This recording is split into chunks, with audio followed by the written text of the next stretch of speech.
အားလုံးပဲမင်္ဂလာပါဒုက္ခပုံကနေပြန်လည်ကြိုဆိုပါရစေဒီနေ့ပြောပြပေးမယ့်ဇာတ်ကားလေးက White Snake အပိုင်း2ပဲဖြစ်ပါတယ်အပိုင်း1ကိုလည်းရှေ့ဗီဒီယိုမှာတင်ပြီးပြီမလို့အရင်ဆုံးတွားကြည့်တင်ပါတယ်ဒုတိယပိုင်းအစမှာတော့မွေဖြူမလေးကသူ့ညီမကိုပါခေါ်ပြီးဖုန်ကြီးဝစ်သွားတဲ့အာရွှတ်နောက်ကိုကလေးငယ်လေးနဲ့လိုက်လာပါတယ်ရောက်ချင်းဖုန်ကြီးကျောင်းကိုစတင်တိုက်ခိုက်ပါတော့တယ်ဒါပေမဲ့လည်းကျောင်းထိုင်ဖုန်ကြီးကချက်ချင်းအကာအကွယ်တစ်ခုကိုဖန်ဆင်းလိုက်တာကြောင့်ညီမ2ယောက်လုံးဒဏ်ရာတွေကိုစီရသွားပါတယ်ပြီးတာနဲ့ကျောင်းထိုင်ဖုန်ကြီးကမွေဖြူမလေးကိုဖုန်ကြီးကျောင်းအောက်မှာဖန်ဆီးချုပ်နှောင်ထားမလို့လုပ်နေပါတယ်ဝေဖြူမလေးကတော့ဇဒိုးနဲ့ပြန်တိုက်ခိုက်ပေမဲ့ကျောင်းထိုင်ပုံကြီးရဲ့အစွမ်းတွေကိုတော့မရှင်းနိုင်ခဲ့ပါဘူး။အဲ့ဒီအချိန်အာရွှမ်းကရောက်လာပြီးကျောင်းထိုင်ပုံကြီးကိုဆက်မလုပ်ဖို့တောင်းပန်ပါတယ်။ဝေဖြူမလေးကဖမ်းချုပ်မခံရခင်လေးမှာသူနဲ့အာရွှမ်းနဲ့ရထားတဲ့ကလေးကိုညီမဖြစ်တဲ့ရှောင်းချင်းကိုအပ်ခဲ့လိုက်ပါတယ်။ခဏကြာတော့ကျောင်းထိုင်ပုံကြီးနောက်ကနေပါလာတဲ့အာရွှမ်းကသူ့ကလေးကိုပြေးချပါတော့တယ်။အရင်ဘွားကအာရွှမ်းကမွေဖြူမလေးအတွက်ဆိုရင်တတိရှိတဲ့လောက်အခုဘွားလူပြန်ဝင်စားတဲ့အာရွှမ်းကတော့အယမ်းအောင်အားနေတဲ့ကောင်ဖြစ်နေပါတယ်။အဲ့ဒီအချိန်ကျောင်းထိုင်ကိုမကြည့်နဲ့တဲ့မွေဖြူမလေးကတော့ကျောင်းထိုင်ပုံကြီးကိုလက်စားကြည့်ပါတော့တယ်။ဒါပေမဲ့လည်းအစွမ်းချင်းကမိုးနဲ့မြေလိုကွာခြားနေတာကြောင့်မွေစိမ့်မလေးရှောင်းချင်းကဘလို့မှမနိုင်ခဲ့ပါဘူး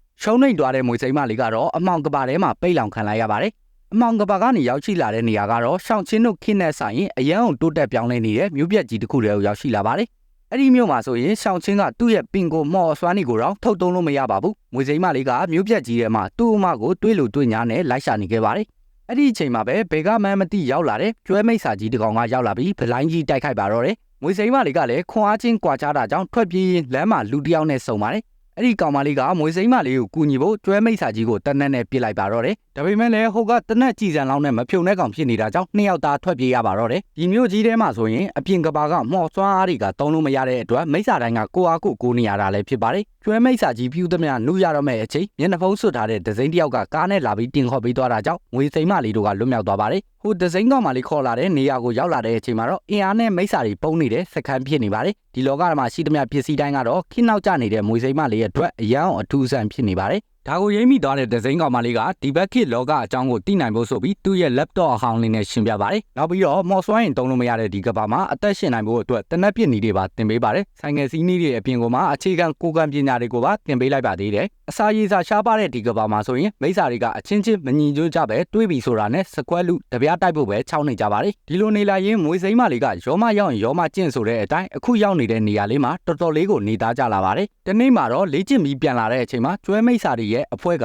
တည်င်းတိကျနဲ့ရောက်လာပြီးသူတို့ပုံကုန်နေတဲ့စကန်ကိုလာတိုက်ခိုက်ပါတယ်။စကန်ကလူတော်တော်များများလည်းတေကုံလာကြောင့်မွေစိမ့်မလေးတို့ကလည်းရောက်ချင်းမှာပဲထွက်ပြေးရပါတော့တယ်။အဲ့ဒီအချိန်မှာပဲမွေစိမ့်မလေးတို့ရဲ့စကန်ကိုနောက်ထပ်ငှက်တစ်ပိုင်းလူတစ်ပိုင်းတို့ရဲ့အဖွဲ့ကရောက်လာပြီးကျွဲမိတ်စာတွေရဲ့အဖွဲ့နဲ့စကွက်လူနေကြပါတယ်။မွေစိမ့်မလေးတို့ကလည်းကန်ဆုံးမသွားရမိုးလိုက်ရောက်ဆိုတဲ့အတိုင်းထွက်ပြေးရင်းနဲ့မှဓမြအဖွဲ့နှစ်ဖွဲ့အလဲတက်တက်ကိုရောက်သွားပါတော့တယ်။အဲ့ဒီအချိန်ဒဇိန်းကောင်မလေးကိုကျွဲမိတ်စာတစ်ကောင်ကရဲရဲဆက်ဆက်တင်းမုံနဲ့ကိုရိုက်တက်ပလိုက်ပါတယ်။မွေစိမ့်မလေးကလည်းသူ့တငယ်ချင်းတည်သွားတော့ဒေါရတွေထွက်လာပြီးကျွဲမိတ်စာကြီးကိုအတင်းတိုက်ခိုက်ပါတော့တယ်။ခွန်အားချင်းမရှင်နိုင်လို့သူကိုယ်တိုင်မှာတည်တော့မဲ့အချိန်လက်ထဲကတနက်နဲ့ပြစ်လိုက်တာကြောင့်ကျွဲမိတ်စာကြီးကနေရာမှာတင်ရှောသွားခဲ့ပါတယ်။အဲ့ဒီအချိန်မှာပဲဒီမျိုးရဲ့ကံကြမ္မာဆိုးဖြစ်တဲ့ကဘာဖြတ်စီမံကိန်းကစတင်လာပါပြီ။ကဘာဖြတ်စီမံကိန်းနဲ့အတူပါလာတဲ့မကောင်းဆိုးဝါးတွေကြိုက်တာခံရမယ်ဆိုရင်လည်းကိုယ်တိုင်ကမကောင်းဆိုးဝါးဖြစ်သွားအောင်ပါပါ။အဲ့ဒီအချိန်ဘယ်ပြေးလို့ပြေးရမှန်းမသိဖြစ်နေတဲ့မွေစိမ့်မလေးကိုငှက်လူသားအဖွဲ့ခေါင်းဆောင်စီမာကကစ်တင်ပေးသွားပါတယ်။ဒီလိုနဲ့သူတို့အဖွဲ့ကခြေဦးတဲ့ရပြင်းနေမော်ဆရာမလေးရဲ့စကန်ကိုရောက်ရှိသွားပါတယ်။အဲ့ဒီမှာပဲမွေစိမ့်မလေးကိုအရင်တစ်ခါကကစ်တင်ပေးသွားတဲ့မျက်နှာဖုံးဆွတ်ထားတဲ့လူကိုတွေ့လိုက်ရပါတယ်။မော်ဆရာမလေးကတော့မွေစိမ့်မလေးတို့အဖွဲ့ကိုမြေအောက်ခြေခံတစ်ခုကိုလိုက်ပြပါတယ်။တကယ်တော့ဒီမျိုးကိုရောက်လာတဲ့လူတွေမိစ္ဆာတွေအကုန်လုံးက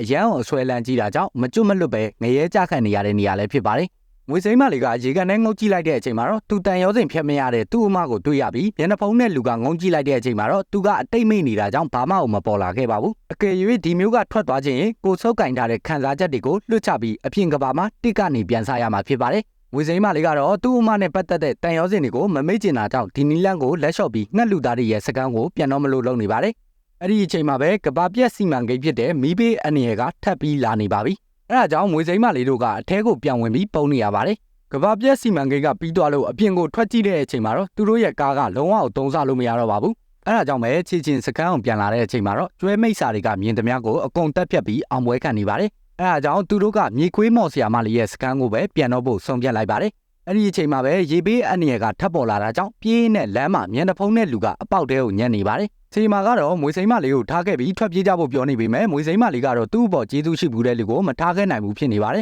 ။ချိန်မှာကတော့သူ့စကားနားမထောင်တဲ့အတွက်အချင်းရောက်ပြီးတကားကိုပါပိတ်သွားပါတယ်။တစ်ဖက်မှာတော့မွေစိမ့်မလေးကစိတ်တက်ကြသွားပြီးအသေးခံတော့မလို့လုံနေပါတယ်။ အဲ့ဒီအချိန်မျက်နှာဖုံးတဲ့လူကသူ့မျက်နှာဖုံးကိုချွတ်ပြလိုက်တဲ့အချိန်မှာတော့မွေစိမ့်မလေးရဲ့အမမွေဖြူမလေးဖြစ်နေပါတယ်သူ့အမမျက်နှာကိုမြင်လိုက်ရတဲ့မွေစိမ့်မလေးကလည်းအားတက်သွားပြီးစူးစမ်းရင်းနှစ်ယောက်စလုံးလွတ်မြောက်လာပါတယ်မွေဖြူမလေးကတော့အတိတ်မိနေပြီးသူ့ညီမမွေစိမ့်မလေးကိုပဲမှတ်မိနေပါတယ်နှစ်ယောက်လုံးကဒီမှာဆက်နေလို့လည်းမရတာကြောင့်မော်ဆီယာမလေးရဲ့စကန်ကိုပြန်ရပါတော့တယ်ဒီတစ်ခေါက်မှာတော့မော်ဆီယာမလေးကဒီမျိုးကြီးတဲ့ကနေမှတ်ညံနေမပြောက်ပဲဒီတိုင်းထွက်သွားလို့ရမယ့်နီလန်တစ်ခုပြောပြပါတယ်အဲ့ဒီအချိန်မှာပဲကျွဲမိတ်စာအဖွဲ့ကထက်ရောက်လာပြန်ပါတယ်မော်ဆီယာမလေးရဲ့စကန်ကိုအရင်ရောက်နေတဲ့စေမာကတော့သူ့အဖွဲ့သားတွေရဲ့အတွက်လက်စားကြည့်ဖို့ဆိုပြီးထွက်တိုက်ပေးမယ်သူကတိတ်ဆုံးသွားခဲ့ပါတယ်မော်ဆီယာမလေးကလည်းမတက်နိုင်တဲ့အဆုံးနောက်ဆုံးမှာတော့သူ့ရဲ့အမိကိုချောင်းမြေခွေးပုံစံကိုပြောင်းပြီးတိုက်ရပါတော့တယ်တစ်ဖက်မှာတော့မွေစိမ့်မလေးတို့ကမှတ်ညံနေမပြောက်ပဲဒီတိုင်းထွက်သွားလို့ရမယ့်ဝင်ပေါက်ကိုရောက်တဲ့အချိန်မှာတော့ထင်တလောက်လွယ်မနေခဲ့ပါဘူး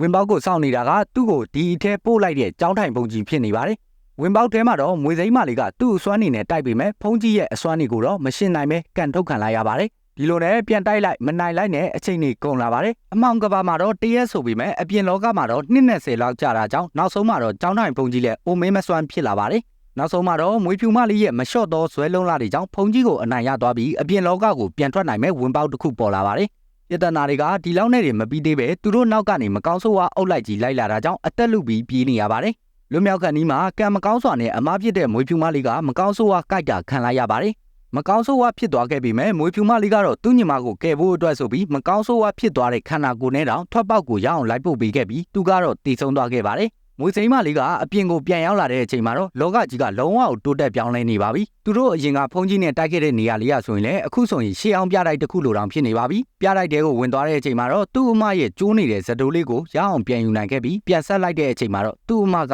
သူ့အနာကိုရောက်လာခဲ့ပါတယ်နောက်ဆုံးမှာတော့ဝေးကွာနေတဲ့ညီအမနှစ်ယောက်လည်းပြန်ဆုံစည်းနိုင်ခဲ့ပြီးအပိုင်းနဲ့ဆက်သိမ်းသွားခဲ့ပါတယ်